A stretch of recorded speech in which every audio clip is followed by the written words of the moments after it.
عليكم ورحمة الله وبركاته.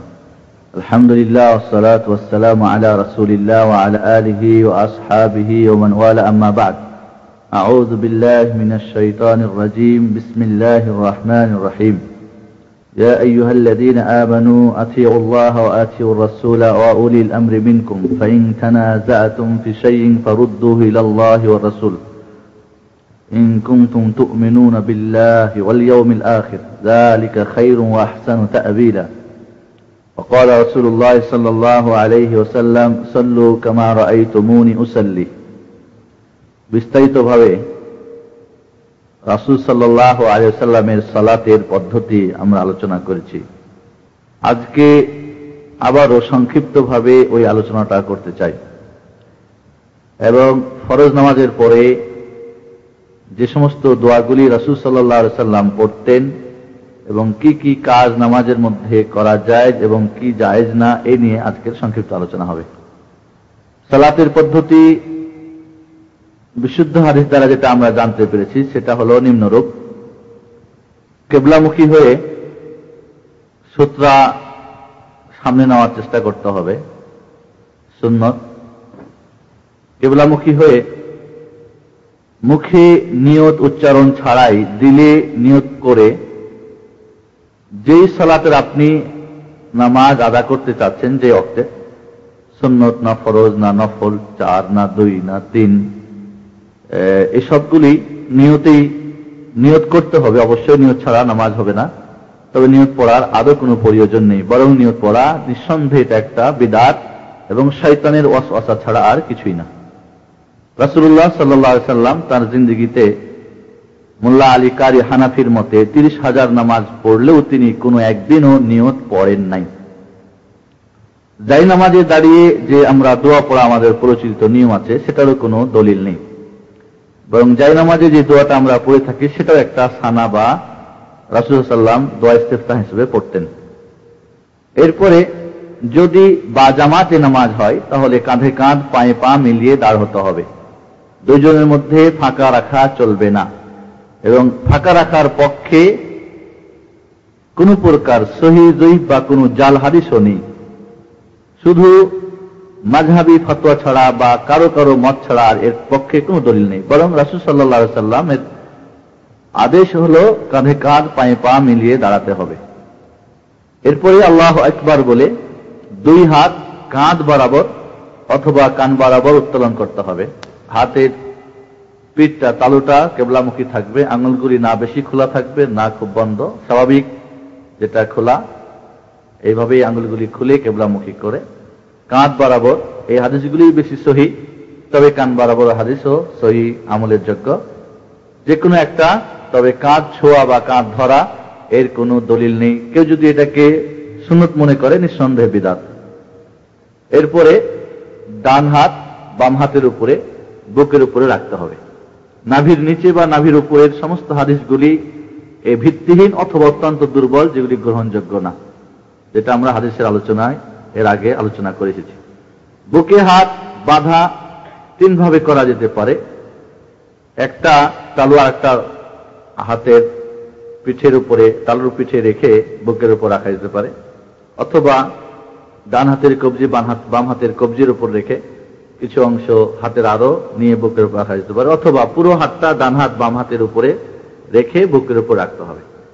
বুকটা পেট শেষ হলে পেটের যে অংশ, এখান থেকে শুরু হয়ে পুরোটাই বুক। এই জন্য আপনি নর্মাল ভাবে, যেটা আপনার স্বাভাবিকভাবে যেটা রাখা সহজ সিদ্ধ হয়, সেটাই বুকের উপর রাখতে হবে। আবারও বলছি, নাভির নিচে বা উপরের হাদিসগুলি সম্পূর্ণ ভিত্তিহীন অথবা এতই দুর্বল যেগুলি গ্রহণযোগ্য না সকল মুহাদ্দিসিনদের নিকটে। এরপরে সানা পাঠ করতে হবে: আল্লাহুম্মা বা'id বাইনি ওয়া বাইনা খাতায়ায়া কামা বা'adta বাইনাল মাশরিক ওয়াল মাগরিব, আল্লাহুম্মা নাক্কিনি মিন খাতায়ায়া কামা নাক্কা আত-তাওবুল আbyadu মিনাদ দানাস, আল্লাহুম্মা ইগসিলনি মিন খাতায়ায়া বিল মা'i ওয়াস সালজি ওয়াল বারাদ, অথবা সুবহানাকা আল্লাহুম্মা ওয়া বিহামদিকা ওয়া তাবারাকা ইসমুকা ওয়া তাআলা জাদ্দুকা ওয়া লা ইলাহা গায়রুক। এরপরে আউযু বিল্লাহিস সামিল আলিম মিনাশ শাইতানির রাজিম মিন হামজিহি ওয়া নাফখিহি ওয়া নাফসিহি, অথবা আউযু বিল্লাহি মিনাশ শাইতানির রাজিম মিন হামজিহি ওয়া নাফখিহি ওয়া নাফসিহি। এরপরে বিসমিল্লাহ সহ সূরা ফাতিহা পাঠ করতে হবে। বিসমিল্লাহির রহমানির রহিম। বিসমিল্লাহ যে সমস্ত নামাজে জোরে কেরাত, জোরে পড়ার দলিল আছে, তবে আস্তে পড়ার দলিলগুলি বেশি সহিহ। তবে কেউ যদি জোরে বিসমিল্লাহ পড়ে জায়েজ আছে। আমরা বলবো উত্তম হলো নীরবেই পড়া।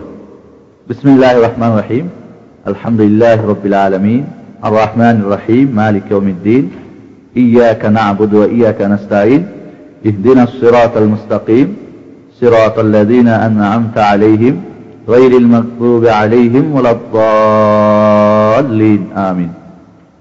সূরা ফাতিহা অবশ্যই পড়তে হবে, মুক্তাদি হোক, ইমাম হোক আর একাকী হোক, ফরজ নামাজি হোক আর সুন্নত নফল যে কোনো নামাজি হোক, বাড়িতে হোক আর ঘরে বাইরে হোক, যে কোনো অবস্থাতেই, যুদ্ধক্ষেত্রেই হোক আর নিরাপদ অবস্থাতেই হোক, মহিলা পুরুষ যেই হোক না কেন সূরা ফাতিহা পড়তে পারলে অবশ্যই সূরা ফাতিহা পড়তে হবে। সূরা ফাতিহা ছাড়া সালাত হবে না। সূরা ফাতিহা না পড়ার পক্ষে যে সমস্ত দলিল, সেগুলি অত্যন্ত দুর্বল আর না হয় অপব্যাখ্যা। এজন্যে সূরা ফাতিহার পড়ার ব্যাপারে সবচেয়ে নিজামুল মিল্লা ওদ্দিন শেখ আব্দুর রহিম হানাফি, তার কথাটা খুব পছন্দনীয়, যে যখন তার মুরিদদেরকে তিনি সূরা ফাতিহা পড়তেন ইমামের পিছনে এবং মুরিদদেরকে পড়তে বলতেন, তো বললেন যে আমরা শুনেছি যে কিয়ামতের মাঠে যে সূরা ফাতিহা পড়বে তার মুখে আগুন দেওয়া হবে। তো উত্তরে বলেছিলেন যে কিয়ামতের মাঠে আমার মুখে যদি আগুন দেওয়া হয় এটাই আমার কাছে উত্তম, ওর চাইতে যে বলা হবে তোমার নামাজেই হয় নাই। কিয়ামতের মাঠে সর্বপ্রথম হিসাব হবে কার? সালাতের। সালাত যদি পাস হয়ে যায় তো খালাস, আর যদি ওখানে ঠেকে যায় তো গেল গা। তো যদি বলা হয় যে না নামাজেই তোমার হয় নাই, তো কোত্থেকে আর আমি নামাজের আমি উত্তর দেব? এই জন্যে সকল মুহাদ্দিসিনদের নিকটে সূরা ফাতিহা এবং ইমাম আবু হানিফা রাহমাতুল্লাহ আলাইহির উম্মত নিঃশব্দে যখন কেরাত হবে সূরা ফাতিহা পড়তে হবে। আব্দুল্লাহ আল-আখনাবী রাহমাতুল্লাহ আলাইহি হানাফি বলছেন যে যখন সিররি নামাজে অর্থাৎ কেরাত আসতে হবে সূরা ফাতিহা তিনি অনুমতি দিয়েছেন, তখন জোরে কেরাতের নামাজেও অনুমতি দেওয়া উচিত। কারণ জোরে নামাজ পড়ার সময়ও প্রত্যেকটি সূরা ফাতিহার আয়াত পড়ার পরে সাতটা বা নীরবতা দেওয়া উচিত, যেটা রাসূল সাল্লাল্লাহু আলাইহি ওয়াসাল্লাম একটা করে আয়াত পড়তেন এবং থামতেন, তারপরে পড়তেন আরেকটা। ঠিক একইভাবে সূরা ফাতিহা কমপ্লিট পড়া হলেও কিছু তিনি নীরবতা অবলম্বন করতেন। কাজেই এই সমস্ত সাক্তাতেও যেহেতু সূরা পড়ে নেওয়ার সুযোগ পাওয়া যায়, কাজেই জেহরি অবস্থায়ও সূরা ফাতিহা পড়ার অনুমতি দেওয়া এটাই উচিত ছিল। যাই হোক, সূরা ফাতিহা পড়তে হবে এর পক্ষে যত শক্তিশালী এবং সবল হাদিস রয়েছে, পড়তে হবে না বা এর যে ব্যাখ্যাগুলি করা হয়েছে সেগুলি তার মুখাপেক্ষিতে অত্যন্ত ক্ষীণ এবং দুর্বল। এই জন্য আমাদের সূরা ফাতিহা অবশ্যই পড়তে হবে, না হলে নামাজ হবে না।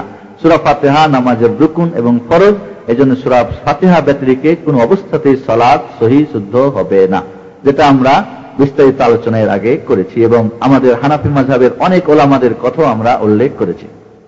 এরপরে অন্য একটা সূরা মিলাতে হবে। তো মনে রাখতে হবে মুক্তাদিরা সূরা ফাতিহা ছাড়া অন্য কিছু পড়তে পারবে না যদি কেরাত জোরে হয়। তবে যদি কেরাত আসতে হয় যেরকম জোহর আসর, তাহলে সূরা ফাতিহা ছাড়াও প্রথম 2 রাকাতে অন্য সূরা মিলাতে পারবে, যেটা জাবির ইবনে আব্দুল্লাহ সাহাবীর হাদিস, মুসা ইবনে মাজার সহিহ হাদিস, যে আমরা জোহর আসরের প্রথম 2 রাকাতে সূরা ফাতিহার সঙ্গে আরো আমরা সূরা পড়তাম। অন্য একটা সূরা মিলার পরে এবার আল্লাহ রাসূল সাল্লাল্লাহু আলাইহি ওয়াসাল্লাম আরেকটু অপেক্ষা করতেন, মানে মধ্যখানে বিরতি দিতেন, সূরা ফাতিহার পরে বিরতি দিতেন। এরপর একটা সূরা পড়ে জাস্ট একবার সুবহানাল্লাহ বলার মতো সময় দিয়ে তিনি এবার রুকু করতেন। রুকু করার আগে রফউল ইয়াদাইন করতে হবে, হাত উত্তোলন করতে হবে।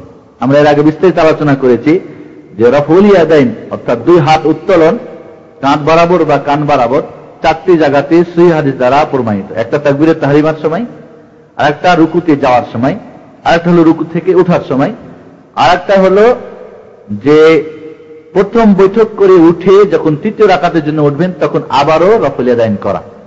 এই ব্যাপারে 50 জন সাহাবী থেকে মুতাওয়াতির হাদিস দ্বারা এটা প্রমাণিত।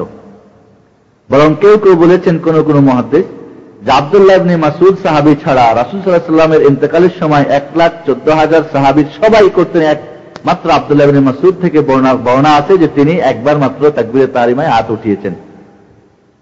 আর আব্দুল্লাহ ইবনে মাসউদের বর্ণনাটা গ্রহণযোগ্য না, প্রত্যাখ্যানযোগ্য। এই 50 জন সাহাবী, যার মধ্যে 4 জন খলিফা রয়েছেন, আশারায়ে মুবাশশারা রয়েছেন, এবং রাফুল ইয়াদাইনের যে হাদিস, এর মধ্যে কোনো প্রকার যফের বা দুর্বলতার কোনো প্রকার আন্দিশা বা কোনো সংশয় নেই। পরক্ষণে শুধুমাত্র একজন সাহাবী আব্দুল্লাহ ইবনে মাসউদ বর্ণিত তার থেকে হয়েছে, এবং সেই বর্ণনাটাও গ্রহণযোগ্য না, যায়ীফ মুহাদ্দিসিনদের নিকটে অগ্রহণযোগ্য। অতএব রাফুল ইয়াদাইন মনে রাখতে হবে এটা একটা সুন্নত। কেউ যদি করে প্রত্যেক রাফুল ইয়াদাইনে 10 করে নেকি পাবে।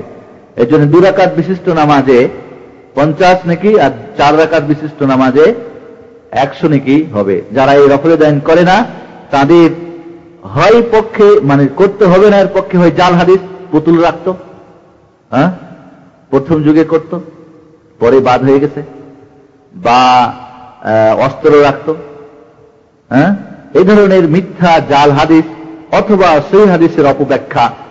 যে মুসলিম শরীফের হাদিস যেটা, যে সালামের সময় সাহাবায়ে কেরাম হাত উঠিয়ে সালাম দিতেন, আসসালামু আলাইকুম ওয়া রাহমাতুল্লাহ, আসসালামু আলাইকুম ওয়া রাহমাতুল্লাহ, ওই হাদিসটাকে ওই রুকুর আগে পড়ে এবং 3য় রাকাতের রাফুল ইয়াদাইনে জড়িয়ে দেওয়া নিঃসন্দেহে হাদিসের আল্লামা ইবনে বুখারী রাহমাতুল্লাহ আলাইহি তিনি বলছেন যে যার আদনা জ্ঞান আছে, যার হাদিস সম্পর্কে ন্যূনতম জ্ঞান আছে, সে কথা বলতে পারে না যে ওই মুসলিম শরীফের হাদিস ওটা ওই রুকুর আগের পরের রাফুল ইয়াদাইন সম্পর্কে। মুহাদ্দিসিনরা সকলেই একমত যে ওই হাদিসটা কোথাকার, ওই সালাম, এবং স্পষ্ট হাদিসে ব্যাখ্যা আছে, এই স্পষ্ট শব্দ আছে যে সালামের সময় তারা হাত আসসালামু আলাইকুম ওয়া রাহমাতুল্লাহ, আসসালামু আলাইকুম ওয়া রাহমাতুল্লাহ। আল্লাহ রাসূল বললেন যে এইভাবে তোমরা কেন হাত ওঠাও? এই জন্যে রাফুল ইয়াদাইন করতে হবে না এর পক্ষে যে সমস্ত হাদিস, হয় এর কোনো ভিত্তি নেই, জাল, অথবা যঈফ জিদ্দান, অথবা সহিহ হাদিসের অপব্যাখ্যা বা অন্য স্থানে ব্যবহার ছাড়া অন্য কিছু নেই। এই জন্য রাফুল ইয়াদাইন এটা সুন্নত, কেউ যদি করে নেকি পাবে প্রত্যেকটা রাফুল ইয়াদাইনে, যেটা আকবা বিন আমির সাহাবী এবং আব্দুল্লাহ বিন ওমর সাহাবী থেকে বর্ণিত আছে যে প্রত্যেকটা রাফুল ইয়াদাইনে 10 করে নেকি পাওয়া যাবে, সুন্নত। এরপরে তাহলে আমরা আছি যে রাফুল ইয়াদাইন করে রুকুতে যেতে হবে। রুকুতে গিয়ে পিঠ এবং মাথা এবং পিছনটা সমান হতে হবে, যেন পিঠটা উঁচু না হয়, মাথাটা উঁচু নিচু না হয়, সমান হতে হবে। এবং ধীর স্থির ভাবে কমপক্ষে সুবহান রাব্বিল আযীম 3 বার বলতে হবে। এছাড়া আরো দোয়া আমরা উল্লেখ করেছি, সুবহান রাব্বিল আযীম ওয়া বিহামদিহি, সুবহানাকাল্লাহুম্মা ওয়া বিহামদিকা আল্লাহুম্মা সুবহান কুদ্দুস রাব্বুল মালায়েকাতু ওয়ার রূহ ইত্যাদি আরো দোয়া রয়েছে, যে কোনো দোয়া পড়তে পারে। আল্লাহ রাসূল সাল্লাল্লাহু আলাইহি ওয়াসাল্লাম কোন বর্ণনায় আছে নিম্নে 3, মধ্য মানে যেটা 5, ঊর্ধ্বে 9, বা হযরত আনাস বলছেন 10 বার তাসবিহ পড়ার সমান আল্লাহ রাসূল রুকুতে সময় দিতেন 10 বার। এরপরে ধীরে ধীরে রুকু করে আবার উঠতে হবে, রাফুল ইয়াদাইন করে আবার উঠতে হবে, আবার রাফুল ইয়াদাইন করতে হবে। আপনাদেরকে ইনশাআল্লাহ নামাজ এই আলোচনা শেষে আজকে নামাজ পড়ে আপনারা দেখাই দেবো ইনশাআল্লাহ। আবার রাফুল ইয়াদাইন করতে হবে, করে হাত দুটো বাঁধতেও পারেন, এখানে আপনারা হয়তো দেখেছেন, এটাও জায়েজ আছে। হাত ছেড়েও দিতে পারেন, সেটাও জায়েজ আছে, যে কোনো একটা করেন, অসুবিধা নেই ইনশাআল্লাহ। এই নিয়ে বাড়াবাড়ি করার যদি সুন্নত, কেউ যদি হাত ছেড়েও দেয় সেটাও জায়েজ, কেউ যদি হাত বাঁধে সেটাও জায়েজ রয়েছে। এরপরে রুকু থেকে যখন উঠবো তখন সামি আল্লাহু লিমান হামিদা বলে উঠতে হবে, এবং এরপরে রব্বানা ওয়ালাকাল হামদ হামদান কাসীরান তাইয়িবান মুবারাকান ফি, আর অনেক দোয়া রয়েছে, প্রায় 7-8 প্রকার আপনার আগে উল্লেখ করেছিলাম। ইমাম সামি আল্লাহু লিমান হামিদা বলবেন, মুক্তাদিরাও সামি আল্লাহু লিমান হামিদা বলতে পারেন। ঠিক ইমাম যেভাবে সামি আল্লাহু লিমান হামিদার পরে রব্বানা ওয়ালাকাল হামদ পড়তে পারেন, মুক্তাদিরাও সামি আল্লাহু লিমান হামিদার সঙ্গে রব্বানা ওয়ালাকাল হামদ পড়তে পারবে। হযরত আনাস রাদিয়াল্লাহু তাআলা আনহু বলছেন যে আমরা রাসূলের সঙ্গে সামি আল্লাহু লিমান হামিদা আমরা পড়তাম। এক হাদিসে আছে যে যখন ইমাম বলবে সামি আল্লাহু লিমান হামিদা, তখন তোমরা রব্বানা ওয়ালাকাল হামদ বলো। এই হাদিসের পরিপ্রেক্ষিতে কেউ কেউ বলেছেন যে ইমাম সামি আল্লাহু লিমান হামিদা শুধু বলবেন, মুক্তাদি রব্বানা ওয়ালাকাল হামদ বা অন্য দোয়াগুলি বলবেন। এর অর্থ এই না, কারণ অন্যান্য হাদিসে আছে যে সাহাবায়ে কেরাম সামি আল্লাহু লিমান হামিদা বলতেন। এই জন্য সমস্ত হাদিসগুলো আমরা এক জায়গায় করলে এই অর্থ দাঁড়ায় যে ইমাম সামি আল্লাহু লিমান হামিদা বলার আগে আপনি মুক্তাদি বলতে পারবেন না, ইমামের বলার পরেই। যেরকম একটা কথা আমাদের ছুটে গেছে যে ইমাম যখন গায়রুল মাগদুবি আলাইহিম ওয়ালাদ দাল্লিন বলবেন, তখন আমাদেরকে আমিন বলতে হবে। যদি জোরে কেরাত হয় তাহলে জোরে আমিন বলতে হবে, এবং আস্তে আমিন বলার পক্ষে যেগুলি দলিল সবগুলি যঈফ এবং অগ্রহণযোগ্য। সহিহ হাদিস হলো যে জোরে আমিন বলতে হবে, রাসূল সাল্লাল্লাহু আলাইহি ওয়াসাল্লামের মসজিদে জোরে আমিন বলা হতো। হযরত আব্দুল্লাহ ইবনে জুবাইরের পিছনের মুক্তাদিরা এতই জোরে আমিন বলতেন যে খেজুর পাতার মসজিদ নববী ঘুম ঘুম করে শব্দ হতো। এবং জোরে আমিন বললে ইহুদিদের গা জ্বলে, এই জন্য আল্লাহ রাসূল জোরে আমিন বলতে বলেছেন। এই জন্য নিঃসন্দেহে জোরে আমিন বলা এটা উত্তম, তবে মনে রাখতে হবে এটা সুন্নত। এই জন্য আমরা বাড়াবাড়ি না করি। যারা জোরে বলছে না আস্তে বলছে তো, কিন্তু মনে রাখতে হবে আস্তে বলার পক্ষের হাদিসগুলি সম্পূর্ণ দুর্বল এবং জয়ীফ জিদ্দান। সেই হাদিসের যেটা আলোকে সেটা হলো জোরে আমিন বলতে হবে। ঠিক ওইভাবে ইমাম গায়রুল মাগদুবি আলাইহিম ওয়ালাদ-দাল্লিন বলে আমিন যখন বলতে শুরু, তখন সবাই মিলে আমিন বলতে হবে। ঠিক এখানেও ইমামের সামি আল্লাহু লিমান হামিদা হলে তারপর আপনাকে বলতে হবে। এটা বোঝানোর জন্য আল্লাহ রাসূল বলেছেন। যাই হোক, কেউ যদি সামি আল্লাহু লিমান হামিদা না বলে, মুক্তাদি হয়ে শুধু রব্বানা লাকাল হামদ বলে, তো জায়েজ আছে। কিন্তু ওটাও জায়েজ আছে যে সামি আল্লাহু লিমান হামিদা বলে বাকিগুলি পড়া। খেলা বুঝে আসছে আপনাদের? এরপরে ধীরে স্থিরে আবার সামি আল্লাহু লিমান হামিদা রব্বানা লাকাল হামদ হামদান কাসীরান তাইয়িবান মুবারাকান ফি, এবং সোজা দাঁড়াতে হবে। ইতিদাল হতে হবে, ওয়াজিব। রুকুতে গিয়ে এরকম সোজা হয়ে ধীরে স্থির ইসমিদান ওয়াজিব, না হলে আপনার নামাজ হবে না। ঠিক দাঁড়ানো আপনার ওয়াজিব। এমনকি হানাফি মাযহাবেও কমপক্ষে 3 বার সুবহানাল্লাহ সুবহানাল্লাহ সুবহানাল্লাহ বলা সমান সময় দিতে হবে। খালি কোনো মতে উঠবে না, চলে যাবেন, নামাজ হবে না। বুখারী শরীফের হাদিস, ওই যে সাহাবীকে বলছেন যাও নামাজ পড়ো, তোমার নামাজ হয় নাই, ওই কারণেই ছিল যে ও রুকু সিজদা ঠিক মতো করতেছিলেন না ওই সাহাবী। ইতমিনান এবং ইতিদাল করতেছিলেন না। ইতিদাল এবং ইতমিনান ওয়াজিব, অবশ্যই করতে হবে, না হলে নামাজ ফাসিদ হয়ে যাবে। এরপরে সিজদায় যাবে। সিজদায় যাওয়ার সময় 2 হাত আগে মাটিতে রাখবে। এটা সকল মুহাদ্দিসিনদের নিকটে হাদিস সহিহ। আগে হাঁটু রাখার ব্যাপারে কেউ কেউ হাদিসকে সহিহ বলেছে, অনেকেই জয়ী বলেছেন। এজন্য কেউ যদি আগে হাঁটু রেখে পরে হাত রাখে জায়েজ আছে, তবে সবচেয়ে উত্তম হলো সহিহ যেটা, যার মধ্যে কোনো কালাম নেই, সেটা হলো আগে হাত রেখে হাতের উপরে ভর দিয়ে মাটিতে যাবে। এরপরে হাঁটু রেখে এরপরে মাথা এবং কপাল 7টা অঙ্গের উপরে সিজদা করবে। 2 হাত, 2 হাঁটু, 2 পা এবং নাক এবং কপাল 2টা মিলে একটা। এবং সিজদাতে গিয়ে পিঠটা সোজা হতে হবে, মধ্যখানে যেন 2 হাত পাঁজর থেকে দূরে থাকে এবং উরুর সঙ্গে যেন বুকটা না লেগে যায়। আল্লাহ রাসূল সাল্লাল্লাহু আলাইহি ওয়াসাল্লাম এতটুকু করতেন। এবং হাতগুলি কিবলামুখী থাকবে। রুকুর সময় মনে রাখতে হবে হাতের আঙ্গুলগুলি খোলা থাকবে, কিন্তু সিজদার সময় হাতের আঙ্গুলগুলি কিবলামুখী বন্ধ থাকবে। এবার সিজদায় হাত 2টা কাঁধ বরাবর এবং কান বরাবর 2টা রাখতে পারেন। হাত কান বরাবর রাখার হাদিসগুলি বেশি সহিহ, তবে কান বরাবরও হাত রাখতে পারবে। এবার পিঠটা আল্লাহ রাসূল বলছেন এক হাদিসে যে রুকু এবং সিজদাতে পিঠ সোজা করে না তার নামাজই হয় না। বুঝতে পারলেন? এটাকে ইতমিনান বলে। এই জন্য একেবারে লেগে থাকবে তা না, বরং একেবারে আবার সামনে চলে যাবেন খুব কষ্ট করে তাও না। স্বাভাবিক যেটা আর কি, আপনার যতটুক বডি লম্বাটুক আপনাকে জায়গা দিয়ে কি করতে হবে, আই করতে হবে। পিঠটা সোজা করে আপনাকে 7টা অঙ্গের উপরে ভারসাম্য রেখে সিজদা করতে হবে। এবং সিজদায় সুবহান রাব্বিয়াল আলা, এছাড়া সুবহান রাব্বিয়াল আলা ওয়া বিহামদিহি সুবহানাকা আল্লাহুম্মা ওয়া বিহামদিকা আল্লাহুম্মা ইগফিরলি সুবহান কুদ্দুসুন রাব্বুল মালায়েকা ইত্যাদি আরো যে দোয়া আছে এগুলি দোয়া পড়বেন। ঠিকমতো রুকু করার পরে উঠতে হবে এবং 2 সিজদার মধ্যে সুন্দর হয়ে সোজা হয়ে বসতে হবে। সমস্ত হাড্ডিগুলি আপন আপন জায়গায় যেন ফিরে যায় এবং দোয়া করতে হবে রব্বিক ফিরলি রব্বিক ফিরলি রব্বিক ফিরলি, অথবা আল্লাহুম্মা ইগফিরলি ওয়ারহামনি ওয়াহদিনি ওয়াআফিনি ওয়াজবুরনি ওয়ারযুকনি। বা এই দোয়াটাতে কিছু শব্দ কিছু বর্ণনায় কম বেশ আছে, যেরকম ওয়াজবুরনি ওয়ারফানি কোনো বর্ণনায় আছে, এই দোয়াটা পড়তে হবে। এই দোয়াটা পড়া ফুকাহাদের নিকটে বলছেন এটা ওয়াজিব 2 সিজদার মধ্যে যেটা। এবং এখানেও আপনাকে ইতিদাল করতে হবে। সোজা হয়ে বসার পরে আবারও আপনাকে 2 হাত কাঁধ বরাবর বা কান বরাবর রেখে আঙ্গুলগুলি বন্ধ, এবং সেক্ষেত্রে আরেকটা কথা মনে রাখতে হবে, পিছনে যে পা 2টা গোড়ালি মিলানো থাকবে, পা ফাঁকা রাখা যাবে না। সেটা যখন করবেন পিছনের পা যে পা মিলে থাকবে, 2টা মিলে থাকবে, ফাঁকা রাখা যাবে না 2 পা। আবারও সিজদা করে এই সিজদার দোয়া পড়ে আবার আপনাকে আল্লাহু আকবার বলে বসতে হবে। বসে, এটাকে জালসা ইস্তিরাহা বলে, কমপ্লিটলি বসে তারপর আপনাকে হাতের উপর ভর দিয়ে উঠতে হবে। এটাই হলো রাসূল সাল্লাল্লাহু আলাইহি সাল্লামের সঠিক সালাত। আল্লাহ রাসূল সাল্লাল্লাহু আলাইহি সাল্লাম হাতে কমপ্লিটলি দ্বিতীয় সিজদার পরে বসতেন। ফুকাহারা বলেছেন যে একটা সুবহানাল্লাহ বলার সমান আর কি। এটা বসে আপনি এখানে বসে রেস্ট নেবেন তা না, জাস্ট বসে সোজা হয়ে আবারও হাতের উপর ভর দিয়ে আপনাকে উঠতে হবে। তবে কারো যদি কষ্ট থাকে হাতের উপর ভর দিয়ে উঠতে, সেটা আলাদা কথা, ওজোর সেটা আলাদা। উঠার পরে আবারও দ্বিতীয় রাকাতে আপনি হাত বুকে বেঁধে এবার সানা পড়ার দরকার নেই, আউযুবিল্লাহ পড়ার দরকার নেই, বিসমিল্লাহ সহ সূরা ফাতিহা এবং অন্য সূরা পড়বে।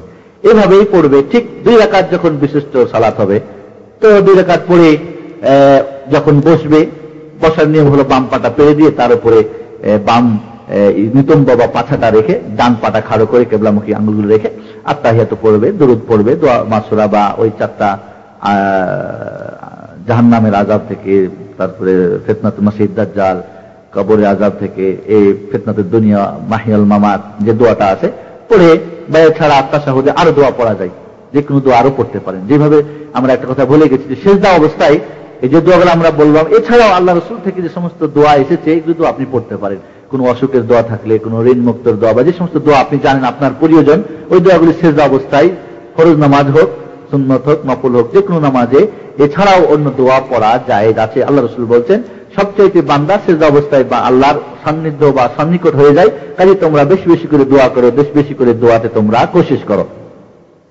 এই জন্য তাশাহুদেও কিন্তু অতিরিক্ত দোয়া আপনি পড়তে পারেন। রব্বানা আতিনা ফিদ দুনিয়া হাসানা ওয়া ফিল আখিরাতি হাসানা ওয়া কিনা আযাবান্নার, বা আল্লাহুম্মা ইগফির মা কাদ্দামতু ওয়া আখখারতু ওয়া আসরারতু ওয়া আ'লানতু ওয়া আসরাফতু ওয়া আনতা আ'লামু মিন্নি ওয়া আনতাল মুকাদ্দিম ওয়া আনতাল মুআখির ওয়া আনতা আলা কুল্লি শাইইন কাদির।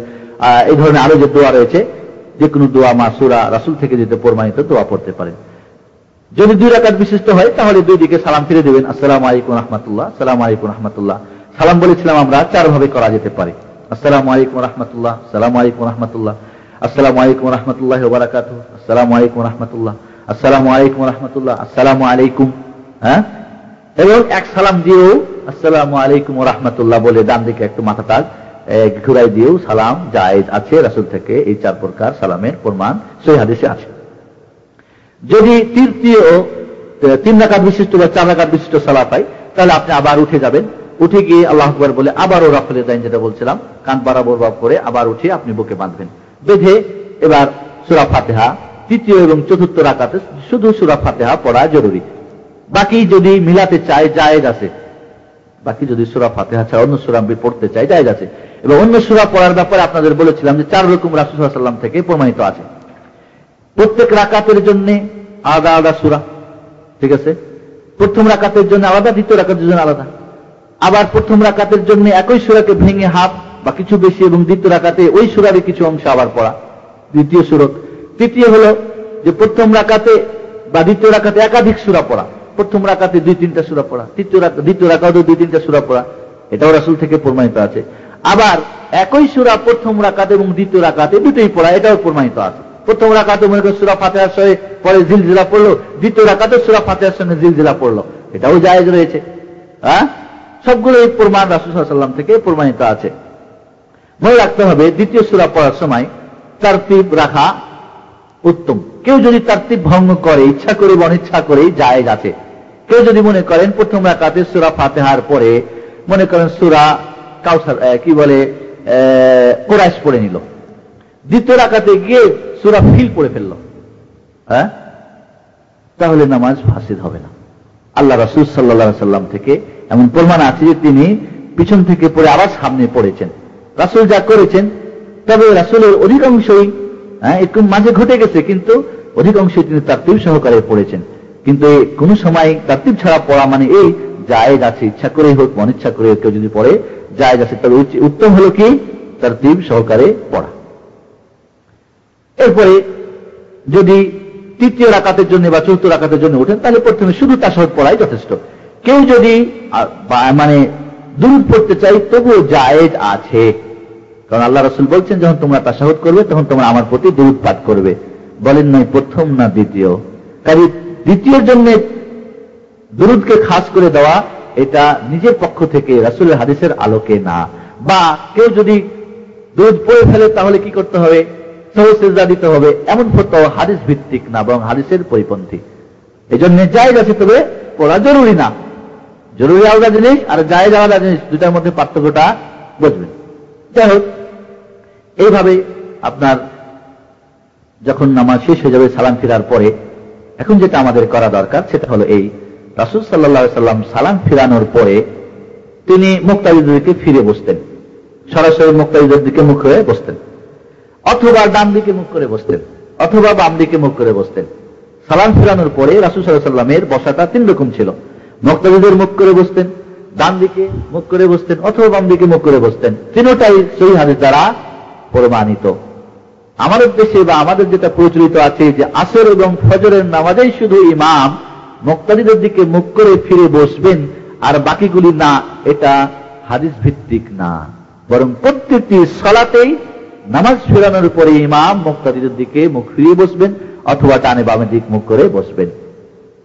ওই সালাম ফেরানোর পরেই আলাতুল শুরু করে দিবে দোয়া, এবং যৌথ দোয়া সম্পর্কে আমি পরে আসতেছি। বুঝে আসছে আপনাদের? প্রত্যেকটা সালাতেই ইমামকে সালাম ফিরিয়ে ঘুরে বসতে হবে, হয় মুক্তাদিদের মুখ করে অথবা ডান দিকে বা বাম দিকে ওই পশ্চিম কিবলামুখী হয়ে বসে থাকবেন। এটা হাদিসের পরিপন্থী, সুন্নতের পরিপন্থী। আর ফজর আর আসরে ওই সময় যেহেতু সুন্নত নামাজ আর নাই পড়ে, এই জন্য নাকি জায়েজ, আর বাকিগুলো যেহেতু সুন্নত আছে ওই জন্য জায়েজ না। এটা নিজেদের বানানো ফতোয়া, হাদিসের পরিপন্থী। সালাম ফিরানোর পরে একবার আল্লাহু আকবার বলা সুন্নত। কয়বার? একবার আল্লাহু আকবার। আল্লাহ রাসূল একবার আল্লাহু আকবার বলতেন। এরপরে তিনবার আস্তাগফিরুল্লাহ আস্তাগফিরুল্লাহ আস্তাগফিরুল্লাহ তিনবার বলতে হবে। এরপরে আল্লাহুম্মা আনতাস সালাম ওয়া মিনকাস সালাম তাবারাকতা ইয়া যাল জালালি ওয়াল ইকরাম একবার।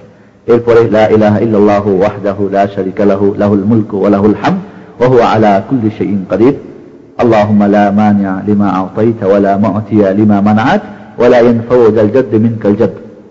ঠিক আছে? একবার করে আল্লাহুম্মা আইনি আলা যিকরিকা ওয়া শুকরিকা ওয়া হুসনি ইবাদাতিক।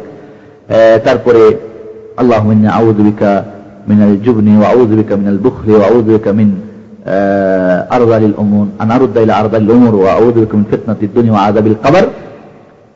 এরপরে আল্লাহ রাসূল থেকে যেগুলি প্রমাণিত দোয়া আছে, লা ইলাহা ইল্লাল্লাহু ওয়াহদাহু লা শারীকা লাহু লাহুল মুলকু ওয়া লাহুল হামদু ওয়া হুয়া আলা কুল্লি শাইইন কাদির লা হাওলা ওয়া লা কুওয়াতা ইল্লা বিল্লাহ লা ইলাহা ইল্লাল্লাহ ওয়া লা না'বুদু ইল্লা ইয়্যাহ লাহুন নি'মাতু ওয়া লাহুল ফাযলু ওয়া লাহুস সানাউল হাসান লা ইলাহা ইল্লাল্লাহ মুখলিসিনা লাহুদ্দিন ওয়া লাউ কারিহাল কাফিরুন। এরপরে সুবহানাল্লাহ আলহামদুলিল্লাহ আল্লাহু আকবার 33 বার করে। এটা দুই রকম পড়তে পারেন, সুবহানাল্লাহ সুবহানাল্লাহ 33 বার, আলহামদুলিল্লাহ আলহামদুলিল্লাহ 33 বার, আল্লাহু আকবার আল্লাহু আকবার 33 বার, অথবা একই সঙ্গে। এবং এটাই আমি মনে করি উত্তম হওয়া উচিত। সুবহানাল্লাহ সুবহানাল্লাহ বলতে গিয়ে একই কথা বারবার বলতে গেলে জিহ্বাতে আড়তা আছে, কিন্তু যদি একই সঙ্গে বলেন সুবহানাল্লাহ আলহামদুলিল্লাহ আল্লাহু আকবার, সুবহানাল্লাহ আলহামদুলিল্লাহ আল্লাহু আকবার, সুবহানাল্লাহ আলহামদুলিল্লাহ আল্লাহু আকবার। হযরত আবু হুরায়রা রাদিয়াল্লাহু তাআলা আনহু এইভাবে তাসবিহ গুনতেন। এইভাবে 33 বার এই সুবহানাল্লাহ আলহামদুলিল্লাহ আল্লাহু আকবার গুনার পরে 100 বার পূর্ণ করার জন্য লা ইলাহা ইল্লাল্লাহু ওয়াহদাহু লা শারীকা লাহু লাহুল মুলকু ওয়া লাহুল হামদু ওয়া হুয়া আলা কুল্লি শাইইন কাদির। আল্লাহ রাসূল সাল্লাল্লাহু আলাইহি ওয়াসাল্লাম বলছেন, যে ব্যক্তি এই 33 বার করে সুবহানাল্লাহ আলহামদুলিল্লাহ আল্লাহু আকবার এবং পরে এই দোয়াটা পড়বে, সমুদ্রের ফেনা সমান যদি পাপ থাকে আল্লাহ রাব্বুল আলামিন ক্ষমা করে দিবেন। এরপরে বিসমিল্লাহির রহমানির রহিম কুল হুয়াল্লাহু আহাদ আল্লাহুস সামাদ লাম ইয়ালিদ ওয়া লাম ইউলাদ ওয়া লাম ইয়াকুল লাহু কুফুয়ান আহাদ। বিসমিল্লাহির রহমানির রহিম কুল আউযু বিরাব্বিল ফালাক মিন শাররি মা খালাক ওয়া মিন শাররি গাসিকিন ইযা ওয়াকাব ওয়া মিন শাররি নাফাসাতি ফিল উকাদ ওয়া মিন শাররি হাসিদিন ইযা হাসাদ। বিসমিল্লাহির রহমানির রহিম কুল আউযু বিরাব্বিন নাস মালিকিন নাস ইলাহিন নাস মিন শাররিল ওয়াসওয়াসিল খান্নাস আল্লাযী ইউওয়াসওয়িসু ফি সুদুরিন নাস মিনাল জিন্নাতি ওয়ান নাস। সূরা ইখলাস, নাস, ফালাক ফজর এবং মাগরিবে 3 বার করে। কয়বার করে? আর বাকি যেটা সালাত রয়েছে কি জোহর আসর ইশা 1 বার করে এই সূরা ইখলাস, নাস, ফালাক পড়বেন। এরপরে ফজর এবং মাগরিবের নামাজে লা ইলাহা ইল্লাল্লাহু ওয়াহদাহু লা শারীকা লাহু লাহুল মুলকু ওয়া লাহুল হামদু ইউহয়ী ওয়া ইউমীতু ওয়া হুয়া আলা কুল্লি শাইইন কাদির 10 বার করে। ফজর এবং মাগরিবে এই দোয়াটা কয়বার করে? এটার আগে বলতে হবে ইখলাস, নাস, ফালাকের পরে আয়াতুল কুরসি 1 বার। আয়াতুল কুরসি কয়বার? 1 বার। আল্লাহু লা ইলাহা ইল্লা হুয়াল হাইয়ুল কাইয়্যুম লা তা'খুযুহু সিনাতুন ওয়া লা নাওম লাহু মা ফিস সামাওয়াতি ওয়া মা ফিল আরদ মান যাল্লাযী ইয়াশফা'ু 'ইনদাহু ইল্লা বিইذনিহি ইয়া'লামু মা বাইনা আইদিহিম ওয়া মা খালফাহুম ওয়া লা ইউহীতুনা বিশাইইন মিন 'ইলমিহি ইল্লা বিমা শাআ ওয়াসি'a কুরসিয়্যুহুস সামাওয়াতি ওয়াল আরদ ওয়া লা ইয়াউদুহু হিফযুহুমা ওয়া হুয়াল আলিয়্যুল আযীম। আয়াতুল কুরসি 1 বার। ঠিক আছে? ফজর এবং মাগরিবে লা ইলাহা ইল্লাল্লাহু ওয়াহদাহু লা শারীকা লাহু লাহুল মুলকু ওয়া লাহুল হামদু ইউহয়ী ওয়া ইউমীতু ওয়া হুয়া আলা কুল্লি শাইইন কাদির। এটা ফজর এবং মাগরিবে কয়বার করে? 10 বার করে। এরপরে ফজর এবং মাগরিবে দুরূদ শরীফ 3 বার করে। আল্লাহুম্মা সাল্লি আলা মুহাম্মাদ ওয়া আলা আলি মুহাম্মাদ কামা সাল্লাইতা আলা ইব্রাহিম ওয়া আলা আলি ইব্রাহিম ইন্নাকা হামিদুম মাজিদ। আল্লাহুম্মা বারিক আলা মুহাম্মাদ ওয়া আলা আলি মুহাম্মাদ কামা বারাকতা আলা ইব্রাহিম ওয়া আলা আলি ইব্রাহিম ইন্নাকা হামিদুম মাজিদ। দুরূদ শরীফ 3 বার করে। আল্লাহুম্মা সাল্লি আলা মুহাম্মাদ ওয়া আলা আলি মুহাম্মাদ কামা সাল্লাইতা আলা ইব্রাহিম ওয়া আলা আলি ইব্রাহিম ইন্নাকা হামিদুম মাজিদ। আল্লাহুম্মা বারিক আলা মুহাম্মাদ ওয়া আলা আলি মুহাম্মাদ কামা বারাকতা আলা ইব্রাহিম ওয়া আলা আলি ইব্রাহিম ইন্নাকা হামিদুম মাজিদ। এই দুরূদ ইব্রাহিমী ফজর এবং মাগরিবে কয়বার করে? 3 বার করে, আর বাকি জোহর, আসর এবং এশাতে একবার করে। রাসূলুল্লাহ সাল্লাল্লাহু আলাইহি সাল্লামের এই ছিল ফরজ নামাজের পরে আজকার, জিকির আজকার বা দোয়া। রাসূলুল্লাহ সাল্লাল্লাহু আলাইহি সাল্লাম ফরজ নামাজের পরে দোয়া আল্লাহর কাছে কবুল হয় নিঃসন্দেহে, কিন্তু রাসূল সাল্লাল্লাহু আলাইহি সাল্লাম হাত উঠিয়ে দোয়া করেছেন এরকম কোন সহিহ হাদিসে প্রমাণিত নেই। একটা জয়ীফ হাদিসে আছে যে আল্লাহ রাসূল সাল্লাল্লাহু আলাইহি সাল্লাম ফজর নামাজের পরে তিনি দোয়া করেছেন হাত উঠিয়ে, তবে হাদিসটা কি? জয়ীফ, দুর্বল। এই সবগুলি সহিহ হাদিস, আল্লাহ রাসূল এই সমস্ত দোয়াগুলি পড়তেন। আল্লাহ রাসূল সালাম ফিরানোর পরে তিনি এই দোয়া জিকির আজকার করে উঠে চলে যেতেন। এটাই হলো সহিহ হাদিস। যৌথভাবে দোয়া করার কোন সহিহ বা জয়ীফ বা কোন জাল হাদিসও নেই যে আল্লাহ রাসূল কোন একবার তার জিন্দেগিতে সাহাবাদেরকে নিয়ে তিনি দোয়া করেছেন। যেটা প্রচলিত আমাদের দেশের নিয়ম আছে যে সালাম ফিরে আলাতুল, এই সমস্ত রাসূলের সুন্নতি দোয়াগুলিকে ত্যাগ করে যৌথ দোয়া, ওই একই দোয়া সব সময় দু একটা করে ওয়াসাল্লাল্লাহু আলা নবিয়া করে শেষ করে, এবং দোয়া যেন নামাজের সে যেন একটা অংশ এমন বোঝা যায়। সালাম ফিরলেই আপনার নামাজ শেষ, এরপরে যাদের মতো দোয়া করবেন। এই জন্য রাসূলুল্লাহ সাল্লাল্লাহু আলাইহি সাল্লামের যে এই দোয়াগুলি পড়ার পরে কেউ যদি একাকী হাত উঠিয়ে দোয়া করতে চায়, জায়েজ বলা যেতে পারে, কিন্তু রাসূল সাল্লাল্লাহু আলাইহি সাল্লাম বা সাহাবায়ে কেরামের হাত উঠিয়ে দোয়া করতে এর কোনো দলিল নেই। যৌথ এটা দোয়া করা নিঃসন্দেহে বিদআত, এটা রাসূল থেকে বা সাহাবায়ে কেরাম বা তাবি বা ইমামদের থেকে এর কোনো প্রমাণ নেই, বরং একাকী দোয়া করা এটাই হলো নিয়ম। এই দোয়াগুলি আল্লাহ রাসূল হাত উঠিয়ে করেছেন এর কোনো দলিল নেই, অতএব হাত উঠা ছাড়াই করতে হবে, এটাই সুন্নত। এছাড়াও যদি কেউ দোয়া করতে চায়, হাত উঠিয়ে দোয়া করা এটা দোয়ার একটা আদব। কিবলামুখী হওয়া, হাত উঠিয়ে করা, এবং মনে রাখতে হবে দোয়ার আদব হলো কি? নিঃশব্দে, চিল্লিয়ে চাচিয়ে না। চিল্লিয়ে চাচিয়ে দোয়া করা দোয়ার আদবের খেলাফ। এই জন্য আল্লাহ বলছেন উদউ রাব্বাকুম তাদাররুআন ওয়া খুফিয়া, তোমাদের প্রভুকে ভয়ভীতি এবং ধীর স্থির এবং কি নিঃশব্দে তোমাদের প্রভুকে তুমি ডাকো। এই জন্য কেউ যদি দোয়া করতে চায় একাকী হাত উঠিয়ে যদি এরপরে করতে চায়, জায়েজ আছে, তবে যৌথভাবে দোয়ার কোন দলিল নেই। যৌথভাবে দোয়া ইস্তিসকার সালাতে এবং কুনুতের সালাতে, কুনুতে নাজিলাই আল্লাহ রাসূল করেছেন এর প্রমাণ আছে, তাছাড়া অন্য কোন দোয়াতে করেছেন বলে এর কোনো প্রমাণ নেই। এই জন্য আমরা একাকী দোয়া করব, এইভাবে আমরা রাসূল সাল্লাল্লাহু আলাইহি সাল্লামের দোয়া আমরা পেয়ে থাকি। এরপরে যেটা আছে যে সালাতের মধ্যে কোন কোন কাজগুলি করা ঠিক আর কোনগুলি ঠিক না। মনে রাখতে হবে সালাত যখন আপনি শুরু করলেন আল্লাহু আকবার বলে তাকবীরে তাহরিমা, মানে বাইরের সমস্ত কাজ হারাম, খাওয়া যাবে না, পান করা যাবে না, কথা বলা যাবে না, ঠিক কিনা? হাই যদি ওঠে না, তাহলে সাধ্যপর চেষ্টা করতে হবে বন্ধ করা, না হলে হাত দিয়ে তাকে চেপে দিতে হবে, কারণ ওই সময় শয়তান হাসে। ঠিক নামাজের বাইরেও ঠিক ওইভাবে মুখকে হাত দিয়ে ঢেকে দেওয়া সুন্নত, কারণ যখন ওইভাবে আপনার মুখটা হা হা করেন তখন একটা দেখতেও খারাপ লাগে এবং শয়তান হাসে, বিশেষ করে সালাতের সময়। সালাতের মধ্যে আঙ্গুল ফুটানো নিষেধ। সালাতরত অবস্থায় ডানে বামে বা সামনে দেখা চলবে না, বা উপরে দেখলে নামাজই ফাসেদ হয়ে যাবে, দেখা চলবে না। আপনার দৃষ্টি সবসময় কোথায় থাকবে? সেজদার জায়গায় থাকবে, এটা আমরা আলোচনা করেছি। এবং ফুকাহারা যেটা বলেছেন যে দাঁড়ানো অবস্থায় সেজদার জায়গায়, আর রুকুর অবস্থায় দুই পায়ের মধ্যে বা বুড়ো আঙ্গুলে, আর বসার সময় কোলে এবং সেজদার সময় আপনার নাকে, এটার এই বিস্তারিত এই ধরনের কোনো আলোচনা সুন্নতে পাওয়া যায় না, বরং রাসূল সাল্লাল্লাহু আলাইহি ওয়াসাল্লাম সেজদার জায়গায় দেখতে বলেছেন এবং তিনি সেজদার জায়গায় দেখতেন, এটাই হলো সুন্নত সর্ব অবস্থায়। হ্যাঁ, যখন আপনি তাশাহুদ করবেন বা বৈঠকে থাকবেন তখন আপনার আঙ্গুলটা, একটা কথা আমরা ছুটে গেছে আমাদের, যে ডান হাতের বাম হাতটা নরমাল বাম উরু বা হাঁটুর উপরে থাকবে, এবং ডান হাতের কনিষ্ঠা এবং তর্জনী কি বলে ওটাকে অনামিকা বন্ধ থাকবে, এবং মধ্যমা এবং বৃদ্ধা আঙুলে দিয়ে হালকা এইভাবে গোল করা থাকবে, এবং শাহাদাত বা তর্জনী আঙুলটা কি থাকবে? খোলা থাকবে, দাঁড়ানো থাকবে, এবং এটাকে সব সময় নড়াতে পারেন বা কোনো এক সময় নড়াতে পারেন। তবে আশহাদু লা ইলাহা ইল্লাল্লাহ, কি লা ইলাহা ইল্লাল্লাহ, লা ইলাহা ইল্লাল্লাহ, এই সময় যে আঙুল উঠাতে হবে, বসাতে হবে, ফুকাহারা বলেছেন বা এক এক মাযহাবে এক এক রকম বলেছেন, কিন্তু এর কোনো সহিহ দলিল নেই। কোন এক সময় উঠান বা সব সময় নড়ান জায়েজ আছে। এটা শয়তানের কাছে বল্লমের লোহার বল্লমের চাইতে বড় কঠিন, আল্লাহ রাসূল থেকে হাদিসে আছে। এই জন্য ওই সময় যখন আপনি বৈঠকে থাকবেন তখন আপনার দৃষ্টি থাকবে কোথায়? সেজদার জায়গায়, কিন্তু সেটাকে নিক্ষেপ করবেন কোথায়? আঙ্গুলের উপরে। দৃষ্টি ওখানে কি নিক্ষেপ করা বুঝেন তো, মানে এইভাবে আঙুলের দিকে নিক্ষেপ করা, হ্যাঁ, এই জন্য ওই সময় ওই আঙুলের দিকে দৃষ্টি রাখা বা নিক্ষেপ করা সুন্নত সম্মত। তারপরে সালাতের মধ্যে যে সমস্ত কাজগুলি বেশি নড়াচড়া করা যায় না, সালাতের জন্য যদি নড়তে চড়তে হয় তো জায়েজ আছে। যেরকম মনে করেন মধ্যখানে ফাঁক আছে, আপনি নড়ে গিয়ে ফাঁক বন্ধ করলেন, জায়েজ আছে। বা হয়তো কেউ একজন চলে গেল, আপনি বামে ডানে হতে পারেন, বা নামাজ আপনার পা, আপনি লাইন থেকে পিছনে আছেন, সামনে আগার যান নামাজরত অবস্থায়, জায়েজ আছে। সালাতের জন্য এই সমস্ত নড়াচড়া জায়েজ রয়েছে। খামাখা আপনি চুলকায় থাকবেন, কোন জায়গায় চুলকায়, আপনি ঠিক এইভাবে যদি আপনার সেজদার জায়গায় যদি কঙ্কর থাকে, সেজদা দিতে কষ্ট লাগতেছে, তো একবার সেটাকে সরাই দিতে পারেন। যদি গরম জায়গা থাকে তাহলে কাপড় রাখা বা কিছু রেখে তার উপর সেজদা করা যায়, তবে বালিশ বা অন্য কিছুর উপরে উঁচু জায়গার উপর সেজদা করা চলবে না। ঠিক সালাতের মধ্যে আপনার যে ওই কুকুরের মতো হাত বিছাই দেওয়া নিষেধ রয়েছে, শিরগালের মতো বা খেকসেলের মতো এদিক ওদিক দেখা নিষেধ রয়েছে। তো এই কাজগুলি আল্লাহ রাসূল নিষেধ করেছেন। ঠিক কুত্তা যেভাবে বসে বসে ওইভাবে বসা, এই কা করে বসা নিষেধ রয়েছে। তারপরে চাদরকে অনেক সময় আমরা চাদর গায়ে দিই না, চাদর এইভাবে রেখে আপনার ডানটা এদিকে আর বামটা এইভাবে দিয়ে হাত ভিতরে বাঁধা, মানে আপনি এবার হাত উঠাতে পারবেন না। সাহাবী বলতেছেন যে আমরা সাহাবী বলতেছেন যে সাহাবায়ে কেরাম নামাজের মধ্যে হাত উঠাতেন, চাদরের নিচে হাত উঠাতেন, উঠাতেন ছাড়তেন, এটা আমরা দেখতে পেয়েছি।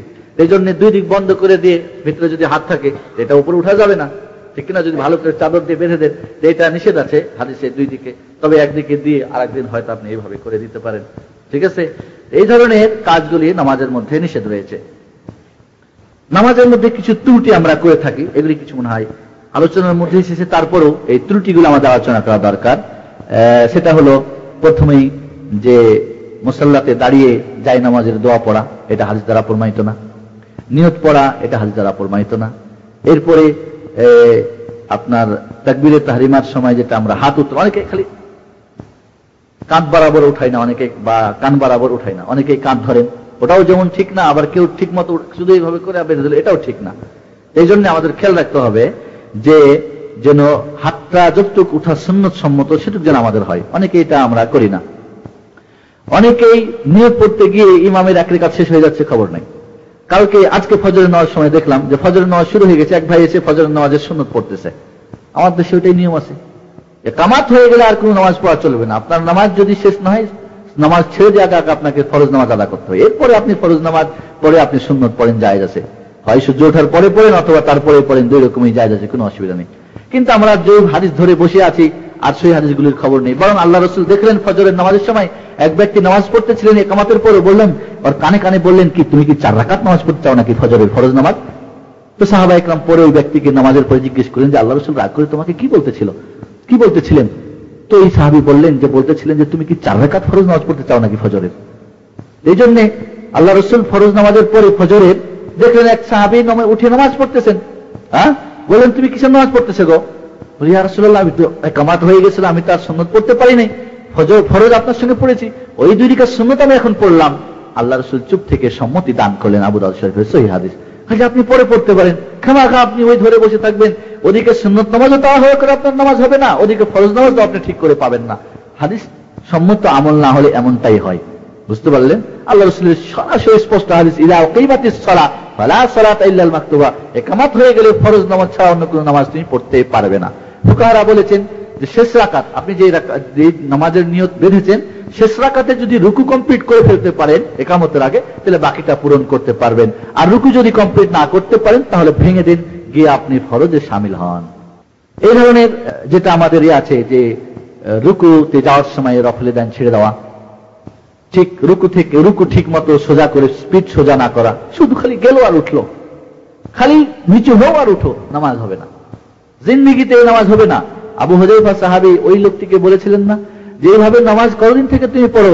বলে 40 বছর থেকে। বলে এই অবস্থায় যদি তুমি মারা যাও তাহলে তুমি মিল্লাতে মুহাম্মাদের উপরে মারা, তোমার ইন্তেকাল হবে না, কারণ তোমার এই নামাজ হয় না। এজন্য ধীরস্থির ভাবে রুকু করা অত্যন্ত, এটা ইতিদাল করা, ইতমিনান করা, এটা ওয়াজিব। অবশ্যই সুন্দরভাবে সোজা করে কমপক্ষে 3 বার আপনাকে সুবহানাল্লাহ সুবহান রাব্বিল আযীম পড়তে। ঠিক এইভাবে রুকু থেকে উঠে রফুল ইয়াদাইন না করা, এটাও সুন্নাত সম্মত না। তারপর রুকু থেকে উঠে সোজা না দাঁড়িয়ে আলাত্তুল সিজদায় চলে যাওয়া, এটাও আমাদের অনেকেই ত্রুটি করে থাকি। না, আপনি নামাজ পড়তে এসেছেন, আল্লাহর ইবাদত সঠিকভাবে করেন, যখন এসেছেন ঠিকভাবে করেন। নামাজ পড়তে এসে আপনার ওই বাজারের কথা মনে রাখলে হবে না, ডিউটির কথা, তখন আপনি আল্লাহর ইবাদত করেন, ঠিকভাবে সঠিকভাবে রাসূলের নামাজ আদা করতে হবে। এভাবে দুই সেজদার মধ্যে সোজা হয়ে না বসা, দুই সেজদার মধ্যে দোয়া না পড়া, আমরা আমলগুলো আমাদের অনেক ত্রুটি রয়েছে। আমরা রাসূলের সুন্নতের পরিপূর্ণ আমল করার চেষ্টা করবো ইনশাআল্লাহ। এরপরে দ্বিতীয় সেজদা করে আলাত্তুল উঠে যাওয়া, রাসূল সাল্লাল্লাহু আলাইহি ওয়াসাল্লামের সুন্নত হলো বসে আবার উঠা। তবে কোন কোন হাদিসে এমনটা আছে যে সরাসরি উঠে যাওয়া, তবে কেউ কেউ এই হাদিসগুলিকে জয়ী বলেছেন, কেউ কেউ সহিহ বলেছেন। এই জন্য আমরা বলবো বসে তারপরে উঠা, এটাই হলো সুন্নত সম্মত। তবে কেউ যদি পায়ের উপরে ভর করে উঠে যান, জায়েজ আছে, আমরা না জায়েজ বলতে পারবো না, কারণ হাদিসটাই কেউ সহিহ জয়ীফ দুই রকমেরই মত রয়েছে। ঠিক এইভাবে রুকুর পরে উঠে দোয়া না বলা, অনেকেই দোয়া রব্বানা লাকাল হামদ বলতে হবে, এটা সুন্নত, অনেকেই খবর রাখে না। অনেকে দেখবেন রব্বানা লাকাল হামদ ওয়াস শুকর, এখানে দেখবেন এই দেশের ভাইয়েরা অশুক্র শব্দটা বলে, এটা হাদিস সম্মত শব্দ না, হাদিসের কোনো প্রমাণ নেই। তো এই ধরনের কিছু ত্রুটি বিচ্যুতি যেটা না জানার কারণে আমাদের হয়ে থাকে। ঠিক এইভাবে সেজদার মধ্যে বা রুকুর সেজদার মধ্যে পিঠটাকে ভালো করে সোজা না করা, কোনো মতে খালি হাতটাকে পাজের সঙ্গে লাগায় রাখা, এগুলো আমাদের খেয়াল রাখতে হবে। এরপরে সালাম ফিরানোর পরে যেটা আমরা একটা অনেকেই হাত মাথায় রেখে কে বলেন, কি বলেন আপনারা, কি দোয়া বলতে হয় কি জানেন আপনারা? ইয়া কবিও ইয়া কবিও নাকি যেন বলে 12, এই হাত মাথায় রেখে দোয়া পড়ার কোন সহিহ দলিল নেই। এগুলি হয় জাল অথবা জয়ীফ জিদ্দান, অত্যন্ত দুর্বল। এই ইয়া কবিও বলার তো কোনো দলিলই নাই। এই জন্য এই ধরনের দোয়া পড়া রাসূল সাল্লাল্লাহু আলাইহি ওয়াসাল্লামের হাদিস সম্মত বা হাদিস দ্বারা প্রমাণিত না। আর যৌথ দোয়ার কথা আপনারা একটা শুনলেন, এগুলি বাদ দিয়ে রাসূল যেভাবে দোয়া করতেন ওটাই আমাদের করতে হবে। আসুন, আরো হয়তো ভুল ত্রুটি থাকতে পারে, এই মুহূর্তে যা আমার স্মরণে আসলো বা এই বললাম, আপনারা আলোচনা শুনেছেন দীর্ঘায়িত, আলোচনার হাদিস সম্মত যেটা না সেগুলিকে বাদ দেওয়ার চেষ্টা করবেন। আল্লাহ রাব্বুল আলামিন আমাদেরকে সঠিকভাবে রাসূল সাল্লাল্লাহু আলাইহি ওয়াসাল্লামের সঠিক পদ্ধতি অনুযায়ী দোয়া বা জিকির আজকার যেগুলি রয়েছে, রুকু সেজদা যেভাবে করতে হয়, মনে রাখতে হবে কিয়ামতের দিন সর্বপ্রথম প্রশ্ন হবে সালাত সম্পর্কে। রাসূলের সালাত যদি আপনি আদায় ঠিক মতো করে না থাকেন, কিয়ামতের দিন জবাব দেওয়া বড় কঠিন হয়ে যাবে। এজন্য আসুন আমরা যেন রাসূল সাল্লাল্লাহু আলাইহি ওয়াসাল্লামের সঠিক পদ্ধতি অনুযায়ী সালাত আদা করতে পারি। আমার মনে হয় আপনাদের সঙ্গে আদা করেছিলাম যে সালাতের কবুল হওয়ার শর্তগুলির মধ্যে এটাও হতে পারে যে নামাজে কি পড়তেছেন এগুলির অর্থ জানা, এবং ইমাম যিনি হবেন তিনিও যেন তার শর্ত ঠিক থাকে, তেনার তাকওয়া, পরেজগারি, আমল, আখলাক, তার খাওয়া দাওয়া। অনেক সময় ইমাম কিন্তু হয়তো তিনি তার রুজি রুটি হালাল পথে আসছে না, হয়তো কিছু গরমিল থাকতে পারে, তাহলে নামাজের অসুবিধা হতে পারে আল্লাহর কাছে কবুল হওয়াটা। তো যদিও এটা গুরুত্ব ছিল, আপনারা বই অনেক রয়েছে, সেগুলির অর্থ সূরা ফাতিহা বা অন্য প্রত্যেকটা দোয়ার অর্থ দেওয়া আছে, পড়ে নেবেন।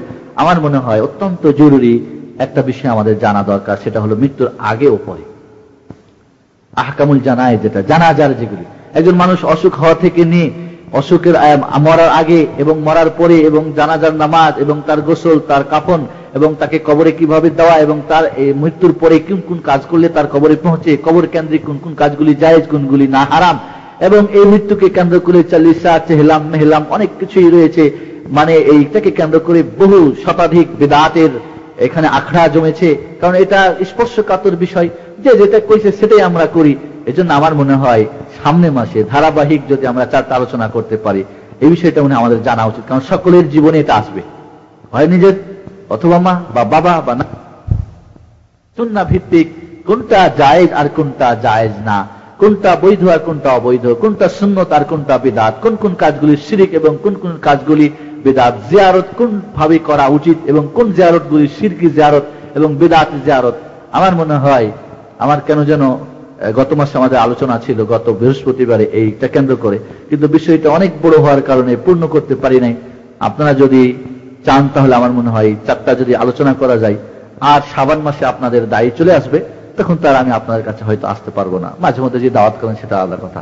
তো একটা মাস সুযোগ আছে, এই মৃত্যুকে কেন্দ্র করে এই স্পর্শকাতর বিষয়টাকে অনেক বিদআতের এখানে আখড়া জমে আছে।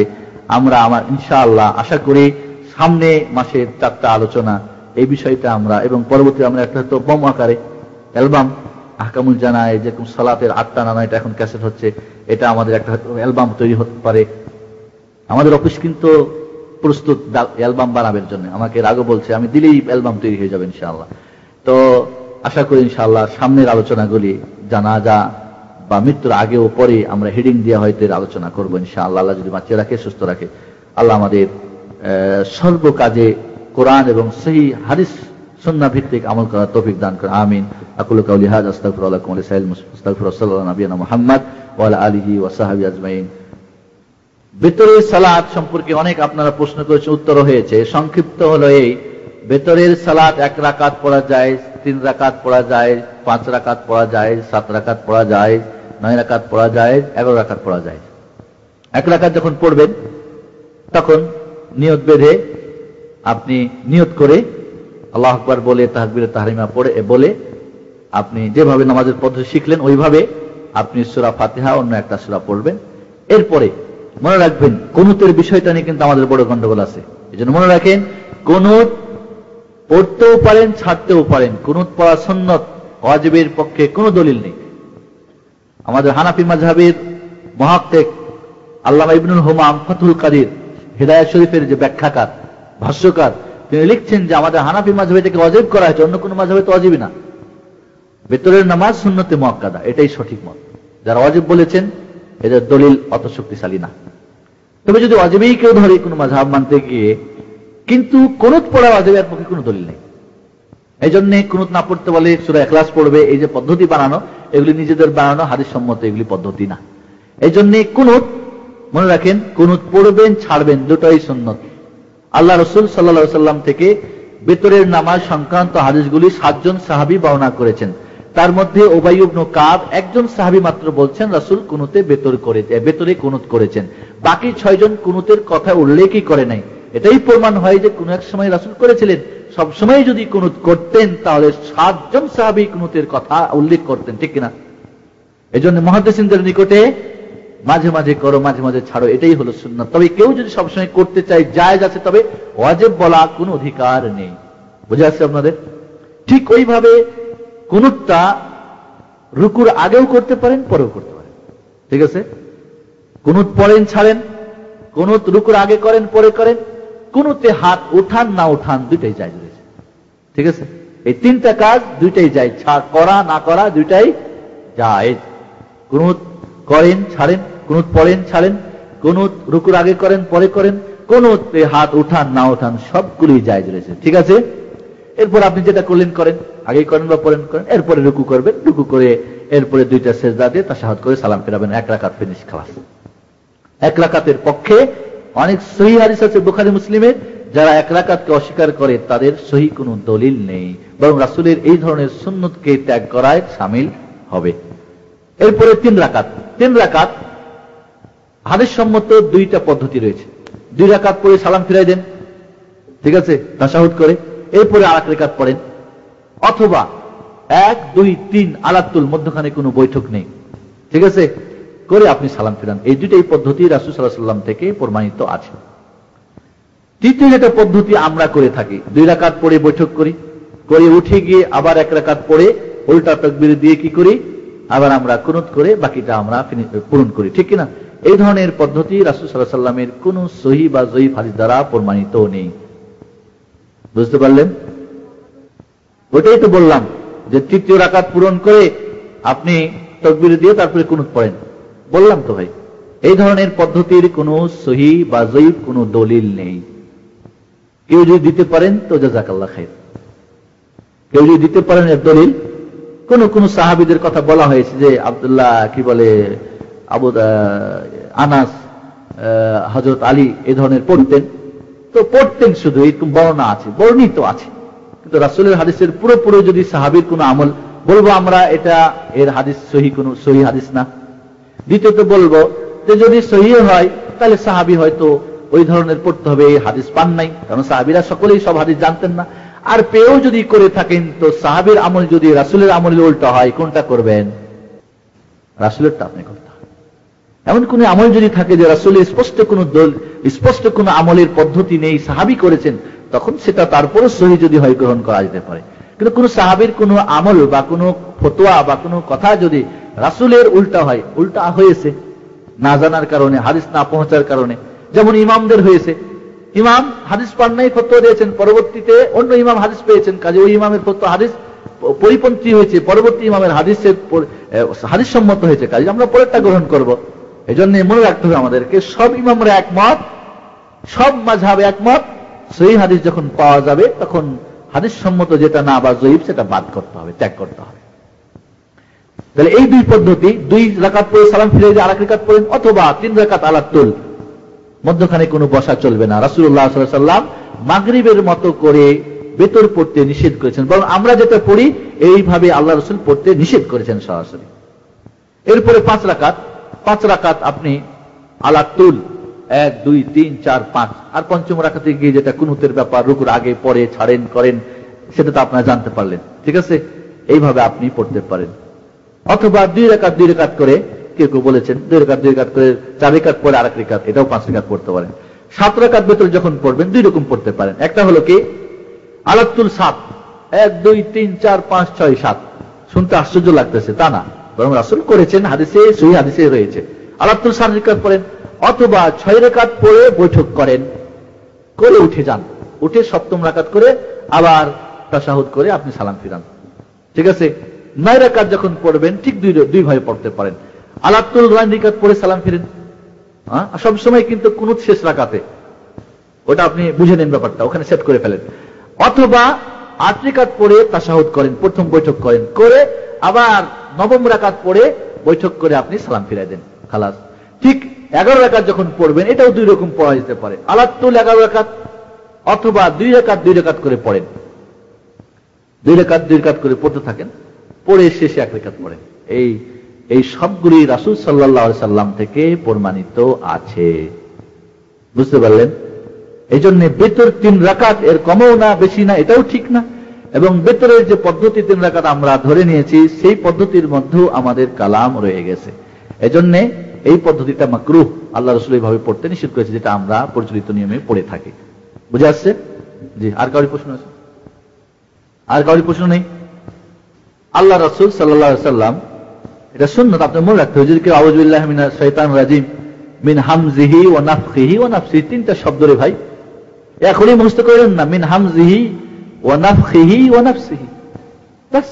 আউযু বিল্লাহিস সামিউল আলিম, আর কোন বর্ণের সামিউল আলিম নাই, আউযু বিল্লাহি মিনাশ শাইতানির রাজিম মিন হামজিহি ওয়া নাফখিহি ওয়া নাফসিহি, বাস। হ্যাঁ, আপনার যেটা প্রশ্ন, কেউ যদি না বলে মাফি মুশকিল, মনে রাখতে হবে আপনাকে, নামাজ হবে তাসবিহ, আউযু বিল্লাহি মিনাশ শাইতানির রাজিম, বিসমিল্লাহির রহমানির রহিম, আলহামদুলিল্লাহ, মাফি মুশকিল, ইনশাআল্লাহ নামাজ হয়ে যাবে।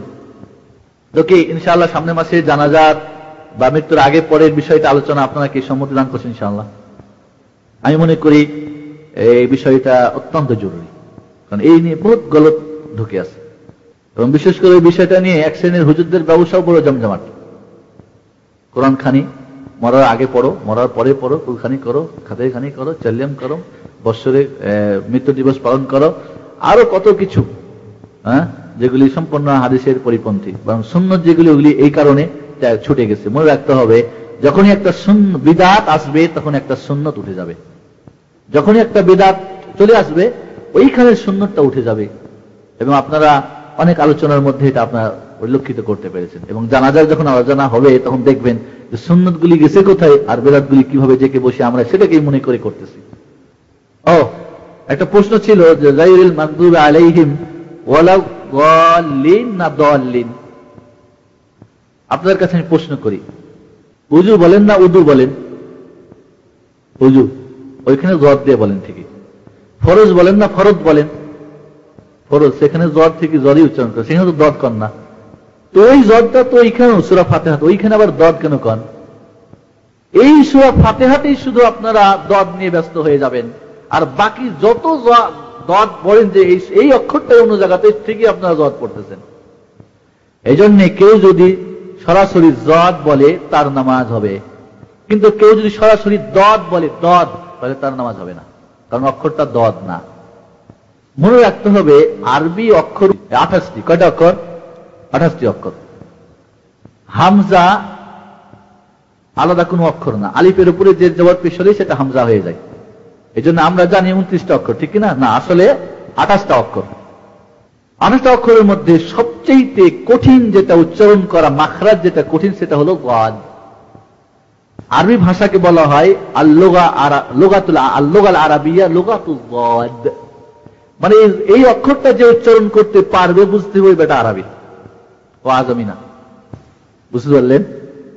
মানে আরবি ভাষা ওয়াদ যে উচ্চারণ করতে পারবে বুঝতে হবে আরবি ভাষা মাশাআল্লাহ জানে বা উচ্চারণ সঠিক জানে। তাহলে বুঝতে হবে সবচেয়ে কঠিন যে অক্ষরটা উচ্চারণ করা সেটা হলো কি? ওয়াদ। এটা দদও না জদও না, বরং এর মধ্যখান থেকে। এই জন্য আপনি চেষ্টা করবেন, কিন্তু একদল জদ পড়ে। আমাকে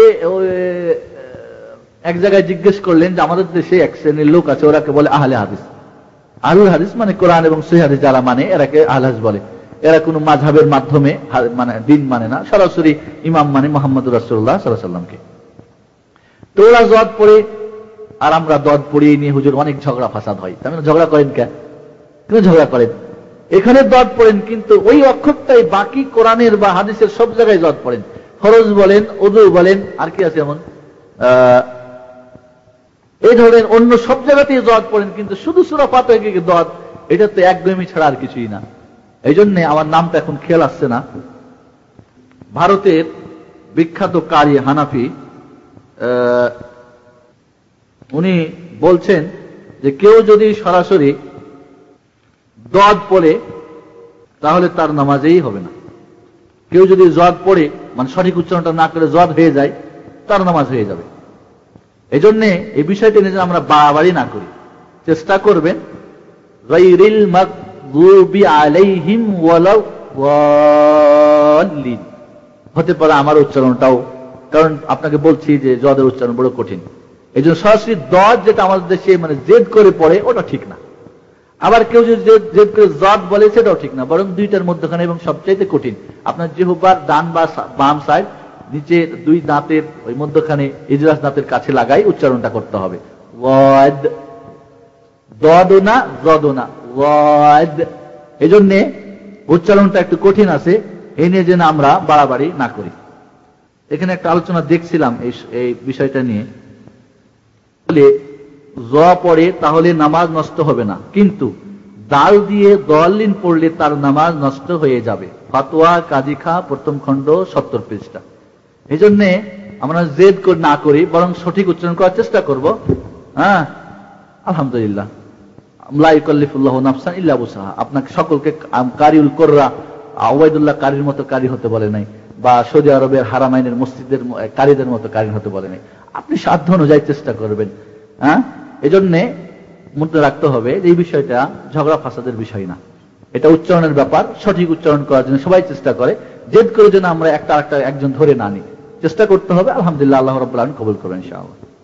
আর ওয়াদ, হ্যাঁ, দদ বা দালের মতো দাল, দদ পড়া ঠিক হবে না সরাসরি। খায়ের ইনশাআল্লাহ, আজকের মতো তাহলে এখানেই শেষ। নামাজের আলোচনা নিয়ে যদি আপনার কারো প্রশ্ন থাকে পরবর্তী আলোচনাতে হয়তো আপনারা জিজ্ঞেস করতে পারেন। আপাতত এই বিষয়ে আমাদের এখানেই শেষ করছি। আসসালামু আলাইকুম ওয়া রাহমাতুল্লাহি ওয়া বারাকাতুহু। সুবহানাকাল্লাহুম্মা ওয়া বিহামদিকা আশহাদু আল্লা ইলাহা ইল্লা আনতা আস্তাগফিরুকা ওয়া আতুবু ইলাইক। আসসালামু আলাইকুম।